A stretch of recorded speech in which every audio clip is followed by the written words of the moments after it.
GHMC ఎన్నికల ముందు political high drama నెలకొంది. కాంగ్రెస్ పై విరుచుకుపడుతోంది ఎంఐఎం. యూపీలో యోగి, తెలంగాణలో రేవంత్ ఒక్కటి అంటూ విమర్శలు గుప్పించారు అక్బరుద్దీన్ ఓవైసీ. అవసరమైనప్పుడు కాంగ్రెస్ బీజేపీ ఒక్కటవుతాయని అక్బర్ విమర్శలు గుప్పించారు.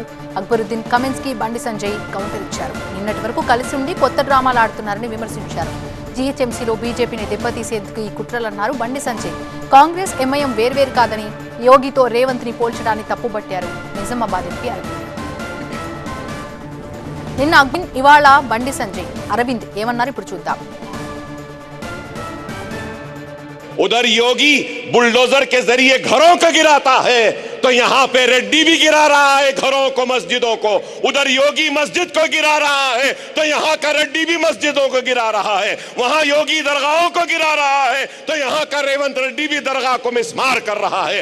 अरे कोई फर्क नहीं है योगी में ना इस रेड्डी में, कोई फर्क नहीं है बीजेपी या कांग्रेस में। जब हमारा मामला आ जाता है तो सब एक हो जाते हैं। इनको दुश्मनी है तो हम मुसलमानों से ये ఐరోన్ ఏం జరిగింది మీకు? ఐదు వారం రోజులే. ఈ వారం రోజుల మీ ఇద్దరి మధ్య ఎందుకు వచ్చింది సమస్య? ఎక్కడ వచ్చింది? పైసల కాడ వచ్చిందా? దేని కాడ వచ్చింది? కార్పొరేషన్ ఎన్నికలేమో కాంగ్రెస్ పార్టీ సపోర్ట్ చేస్తారు. ఎన్నికలు కాగానే ఇప్పుడు భాగ్యనగర్లో మొత్తం జిహెచ్ఎంసీ కార్పొరేషన్ ఎన్నికల్లో బీజేపీకి అనుకూలమైన వాతావరణం ఉందని చెప్పి ఇది లోపల ఇద్దరు మాట్లాడుకొని ఇంకా ఏం చెబుతారు, ఇంకా గట్టి చెబుతారు. ఇంకా రేపటి నుంచి మీ మాయమాటలు, మీ డ్రామాలు ఎవ్వరు నమ్మరు. ముస్లిం అంటేనే కాంగ్రెస్, కాంగ్రెస్ అంటేనే ముస్లిం అని చెప్పి ఎంఐఎం పార్టీ కంటే ఒక అడుగు ముందుకేసి కాంగ్రెస్ పార్టీ ముందుకు వచ్చింది. మరి మీ ఇద్దరి మధ్యలో ఎక్కడ చెడింది ఈ వారం రోజులప్పుడు చెప్పాలి.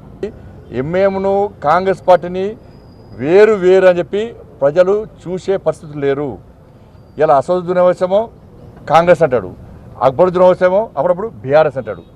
ఏంటంటే వాళ్ళ బిజినెస్ పార్ట్నర్స్ వాళ్ళకు ఉన్నారు, ఈయన బిజినెస్ పార్ట్నర్ ఈయనకున్నారు. ఇది పరిస్థితి.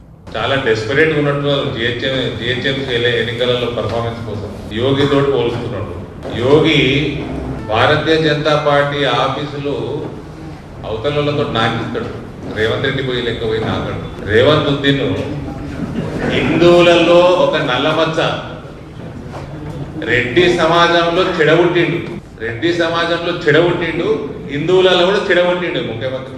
ఈ అక్బరుద్దీన్ హిందూరు గడ్డ మీద వచ్చి మొన్న జరిగిన ఎన్నికలలో రెడ్డి అయినా రావైనా అని కులాల పేర్లు తీసుకొని, రెడ్డి పేరు తీసుకొని, కులం పేరు తీసుకొని వీళ్ళందరూ కూడా విషపు పాపులు అని అన్నాక కూడా ఈ మునగాడు 4 అడుగుల మునగాడు కనీసం రియాక్ట్ కూడా కాలే.